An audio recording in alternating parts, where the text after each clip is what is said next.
नाटकामध्ये कसे करतात? 9 महिन्याचा अनुभव आहे. उशीच वगैरे करून तयार करून ठेवलेलं असायचं.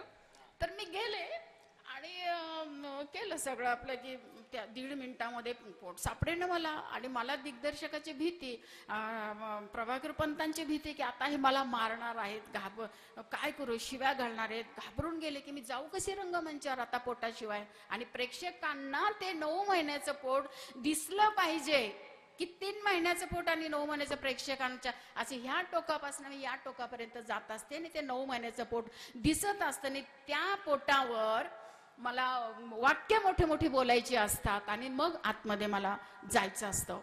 तर मी आपली झोपले घाबरून, की आता नको जाऊ दे, नाही सापडत आहे ना, मार खाण्यापेक्षा शिव्या खाण्यापेक्षा आहे तसं जाऊया. म्हणून मग मी रंगमंचावर आहे तशीच गेले आणि बसले, झोपले तिथे जाऊन. प्रभाकर पंत येतात. छंदिता, अगं तुझ्या बाळाचं नाव काय ठेवायचं? अरे रहने देना, तेरे को क्या करने का है. सगळे वाक्य बोलले मी. अगं तुला पैसे एवढे द्यायचे होते मला. अरे मरने दो ना, बाळाचं नाव काय ठेवायचं? तेरे को तेरे बच्चे की पडी आहे, मेरे को पैसे की पडी, मेरे को मेरे बच्चे की. बच्चे की म्हटल्यावर ते सरकतात की अरे हे काहीतरी वेगळं बोलायला लागले. तिच्यातलं मातृत्व त्या बाईचं जाग झालेलं असतं आणि ती त्याला तो विरोध करत असते.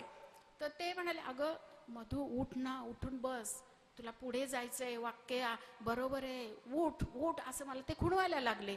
तर मला काहीच सांगता येईना की मी पोट लावलेलं नाहीये म्हणून. तर मी आपली नुसतं सांगायची असं खुणाने सांगायला लागले.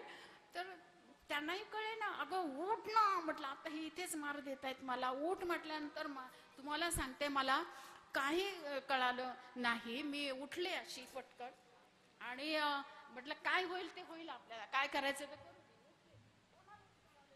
हा